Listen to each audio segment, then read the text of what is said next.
Friends, आप सभी का स्वागत और अभिनंदन। मैसेज को अगर आपने रियलाइज कर लिया तो जीवन में बहुत बड़ा क्रांतिकारी परिवर्तन आने वाला है।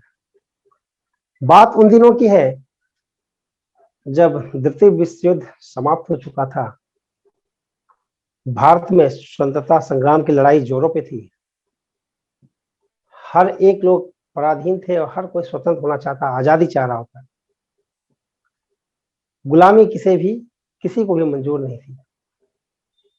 जो फ्रीडम, जो लाइफस्टाइल आज हम लोग जी रहे हैं, कहीं न कहीं ये उन फ्रीडम फाइटर्स का स्ट्रगल की कहानी है जो हमने अपने दादा के थ्रू, अपने परदादा के थ्रू, अपने ग्रैंड पेरेंट्स के थ्रू या अपने फादर्स के थ्रू सुनी हो, कहानी के माध्यम से पढ़ी है और फिल्मों के माध्यम से देखी है।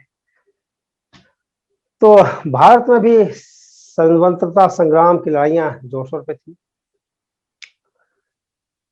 शिक्षा का स्तर बहुत निम्न पे था। इंग्लिश मीडियम या कॉन्वेंट स्कूल्स ना के बराबर थे और अच्छी शिक्षा दीक्षा हर कोई चाहता था, लेकिन आम आदमी के पहुंच के परे थी। चाहता तो हर कोई था कि मेरा बच्चा भी पढ़े लिखे, है ना, सिविल सर्वेंट्स बने, लीड करे, आगे बढ़े, नाम कमाए और विलायत में जाके रहे, कमाए और नाम रोशन करे। उसी दौरान साउथ इंडिया में मैं कहानी सुना रहा हूँ, एपीजे अब्दुल कलाम की जीवनी पर आधारित है। हर कोई जानता है, हर कोई रिलेट कर सकता है।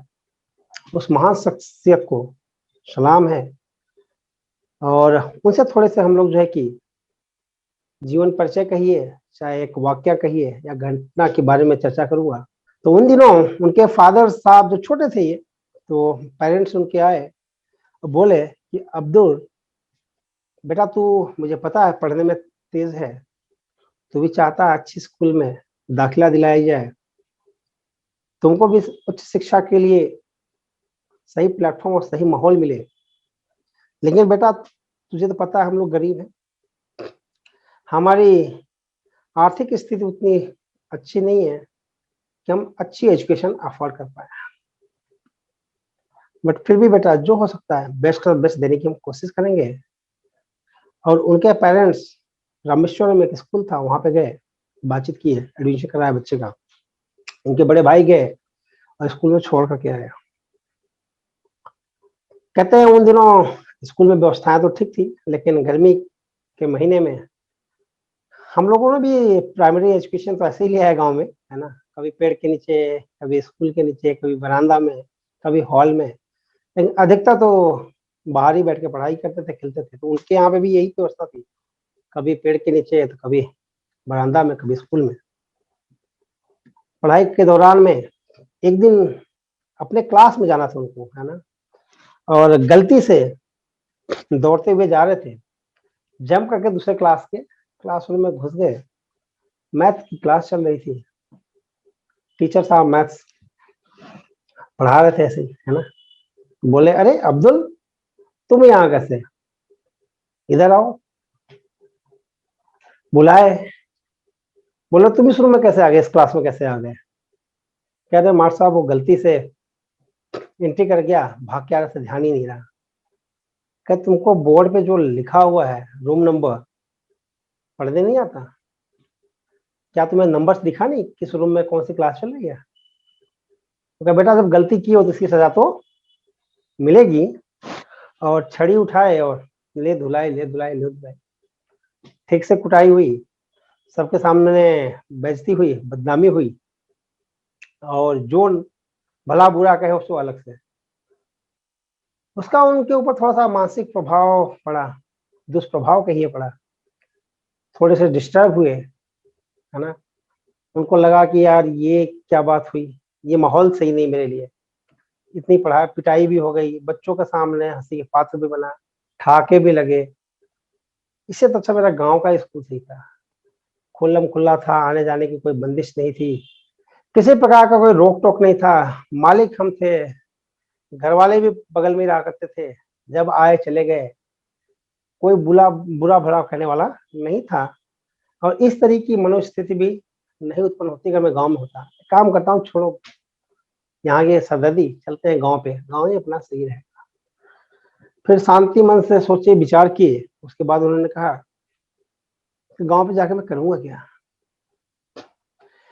मेरे पेरेंट्स ने एक ख्वाब देखा है, एक सपना देखा है, मुझे तो पैसे खर्च करके यहाँ पे भेजा है घर से दूर।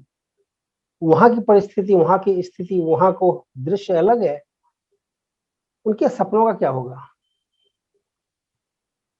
जो कि मेरे माध्यम से देख रहे हैं। और घर का सारा हिसाब किताब के बावजूद मुझे भेजा है, और मन मार के अपने स्टडी में लगे, मेहनत किया। और कहते हैं कि कुछ दिनों बाद में मैथ्स के टेस्ट हुए। वही मास्टर साहब जो खुदाई किए थे, उन्होंने ही टेस्ट लिया, और टेस्ट हुआ मैथ्स का, तो क्लास के सभी लड़कों को रिजल्ट सुनाया गया। जब इनकी बारी आई तो पूछे, अब्दुल बेटा तुमने कितने मार्क्स लाए होंगे, कुछ उम्मीद है? हाउ यू डिड, तुम्हारा पेपर कैसा था? कहते हैं sir I did my best and I think I solve all the questions and hope so I will get a full marks. तो कहते हैं बेटा किसी ने 60, किसी ने 70, किसी ने 80, and the best part is that you secured 100 marks out of 100. Big congratulations and you are a topper.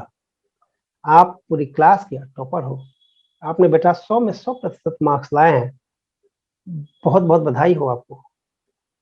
अगले दिन असेंबली में, जहाँ सारे लड़के इकट्ठे होते हैं ना मॉर्निंग सेशन में, प्रेयर के दौरान में, नेशनल एंथम के दौरान, असेंबली में बुलाया उनको, और वही मैथ्स के टीचर जिन्होंने उन्हें भला बुरा कहा था, जिनकी वजह से वो मेंटली डिस्टर्ब हो गए थे, डिप्रेस थे, आज ऑन स्टेज बुलाए और कहा, बच्चों जानते हो उस बच्चे को जिस क्लास में कुटाई हुई थी? उन सारे तो खूब हंसे ठहाके लगाए।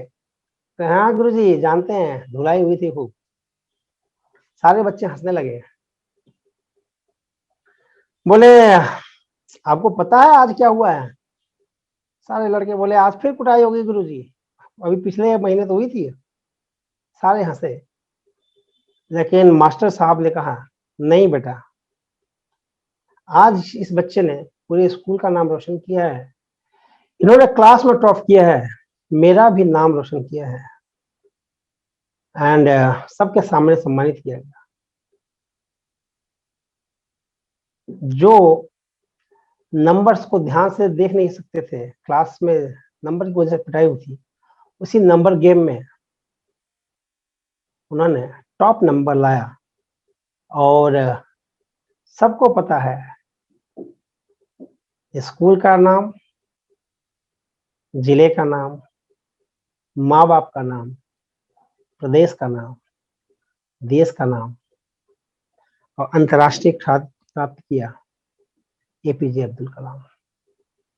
गाइस यहाँ पे एक मैसेज ये है